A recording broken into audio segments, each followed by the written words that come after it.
Assalamualaikum warahmatullahi wabarakatuh. Jumpa lagi dengan Iskael. Kali ini saya akan bercerita tentang bagaimana sih saya mendapatkan klien saya pertama kali ya. Jadi awalnya dulu saya seorang blogger yang juga sekaligus hobi otak-atik ya, otak-atik HTML dan CSS. Dulu kan blogger itu kan ada edit HTML-nya gitu ya. Jadi bisa ngedit CSS dan HTML. Nah, dari sana saya tertarik kemudian belajar HTML dan CSS lebih jauh. Kemudian juga belajar JavaScript. Tepatnya sih waktu itu yang lagi booming adalah jQuery. Kalau sekarang kan React ya. Nah, langsung saja. Jadi klien saya itu dia datang dari portfolio yang saya buat. Jadi dulu saya membuat portfolio semacam kayak website detektor ya. Misalkan web responsive detektor. Jadi misalkan dia dimasukin URL gitu, dia bisa mendeteksi apakah ini ada versi responsifnya atau enggak gitu ya. Jadi ada frame gitu, ada beberapa frame. Jadi pakai iframe waktu itu ya. Jadi ada yang ukurannya desktop, ada yang ukuran tablet, dan ada ukurannya HP ya, misalkan dari iPhone atau berapa. Atau misalkan HP yang terkecil waktu itu tuh sekitar 320 pixel ya untuk lebarnya. Nah, dari sana dia tertarik dengan kemampuan saya. Dia kemudian menghubungi saya lewat fanpage saya. Waktu itu ada fanpage di Facebook itu, di Facebooknya SKL. Nah, kemudian dia menghubungi saya pakai akun anonim waktu itu. Kemudian saya bilang, ya udah, Kak, mending kita email-email aja, soalnya fanpage-nya SKL itu kan jarang dibuka ya. Jadi saya pun juga ngebalasnya itu nggak langsung di hari yang sama dia chatting. Jadi setelah beberapa hari dia chat, kemudian saya balas, kemudian dia balas lagi. Kemudian saya kasih email saya supaya menghubungi lewat email ya, karena saya lebih aktif di email. Nah, dari email tadi, kemudian kita janjian karena si klien ini ternyata dia juga dari Surabaya juga. Saya juga aslinya Surabaya. Jadi waktu itu kita ketemuan kopdar ya. Jadi ketemuan ya saling melihat gitu ya. Jadi seringkali sebelumnya itu klien saya itu kebanyakan tidak pernah melihat wajah saya. Jadi lewat remote gitu ya. Jadi dia dari misalkan klien saya di Jawa Tengah atau di Jakarta, kemudian dia pesan desain ke saya, pesan website ke saya, kemudian saya kerjakan, lalu deal ya udah bayar gitu aja. Nah, kali ini kliennya agak unik ya. Dia pengen ketemuan. Nah, karena sama-sama Surabaya ya, akhirnya ya saya jabanin aja. Saya datang, terus ketemuan, terus ngobrol. Nah, di sana dia pengen tahu gimana sih kemampuan saya. Kemudian saya kasih nih, saya kasih portfolio-portfolio website-website yang pernah saya kerjakan, kayak gitu ya. Kemudian dari sana ternyata dia masih ragu ya. Jadi namanya klien tuh emang seperti itu ya. Kadang itu ada klien yang gampang percaya, ada yang tipikalnya dia masih ragu-ragu. Dia pengen tahu kemampuan dari developernya ini, dari web developernya ini. Kemudian dia kasih tes nih. Jadi tes waktu itu tuh nggak hanya tes gratis ya. Jadi saya bilang loh, kalau tes ya harus bayar gitu. Meskipun tes tetap harus bayar ya. Jadi jangan mau tes gratisan gitu. Nanti malah dimanfaatin, dites terus, gratis terus. Padahal itu proyeknya dia gitu ya. Jadi kemudian kita deal. Waktu itu saya dikasih tugas supaya mengkonvert dari PSD ya, desain dari Photoshop. Waktu itu masih Photoshop ya. Kayak kayak gini tampilannya. Kalian bisa lihat ini ada project year-nya 2012. Waktu itu waktu ketemu dengan klien ini tahun 2013 waktu itu. Nah, dia ngasih tes mengkonvert desain yang seperti ini, desain yang dari Photoshop ini ke bentuk HTML. Kalau zaman dulu kan nggak ada Figma ya, Figma belum belum ada. Nah, dari sini kemudian saya mengiyakan, oke, saya bisa bikin desain yang seperti ini. Kemudian dia ngasih syarat juga. Ini selesai berapa hari, Mas? Terus saya bilang 3 hari. Padahal sebenarnya 1 hari pun bisa gitu ya. Cuma waktu itu kebetulan, jadwalnya itu lagi sangat-sangat apa ya, sangat-sangat padat ya. Waktu itu saya juga ada ketemu sama klien di salah satu gedung itu ya, di Surabaya itu.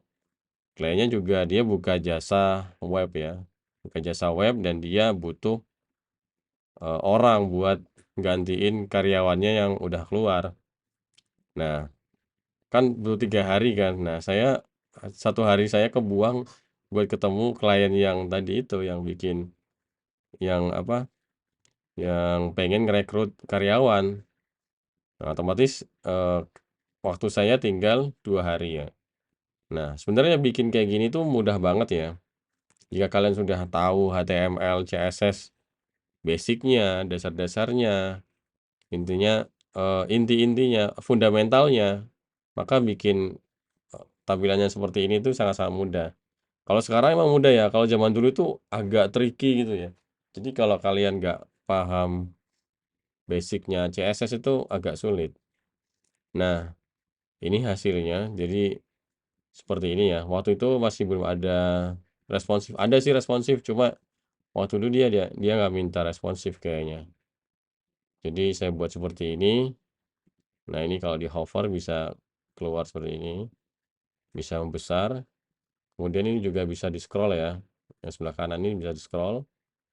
Nah, ini buat homepage-nya doang. Jadi kata dia sih, ini mau ngetes dulu Mas, kalau misalkan ini udah jadi nanti kita kasih project yang lebih besar lagi gitu.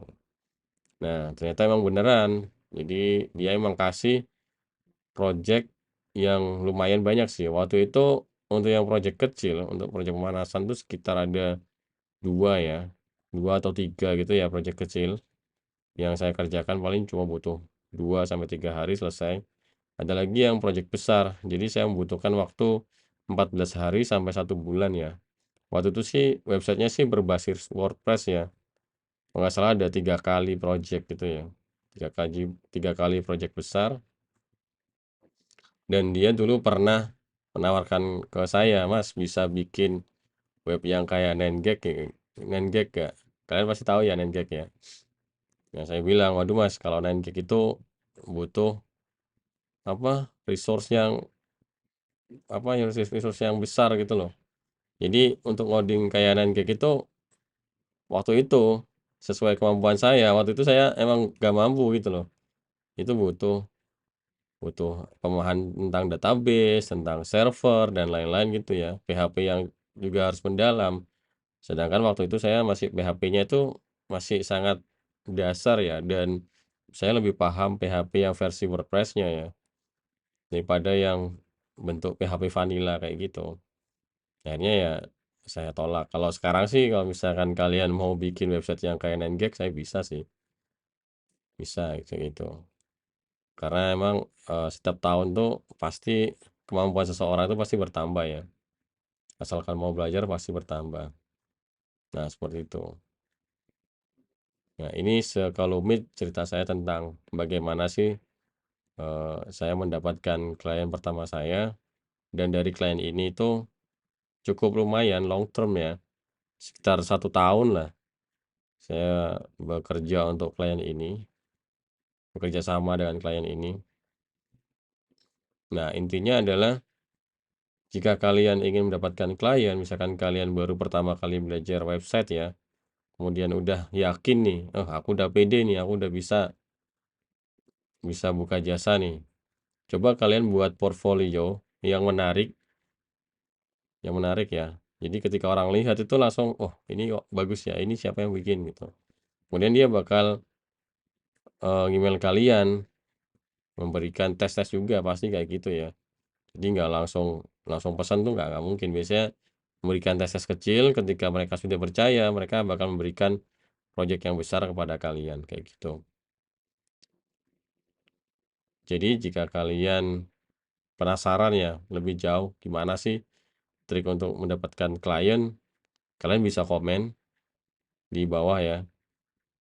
Nah, kalian juga bisa share pengalaman kalian juga mendapatkan klien kalian yang pertama gimana, terus suka dukanya kalian juga bisa komentar di bawah ya. Jika kalian suka dengan video ini, kalian bisa like, jika kalian tidak suka, kalian bisa dislike.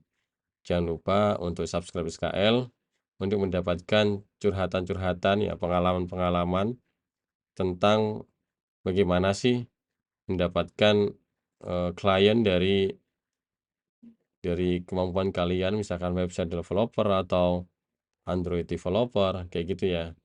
Nah, di kesempatan yang lain, mungkin saya akan bercerita tentang bagaimana saya mendapatkan, klien klien yang cukup besar ya. Cuma waktu itu, saya cuma bagian maintain ya, maintain aplikasi Android mereka aja, kayak gitu ya. Jadi nggak sampai bikin dari awal. Oke, segitu dulu, sampai jumpa.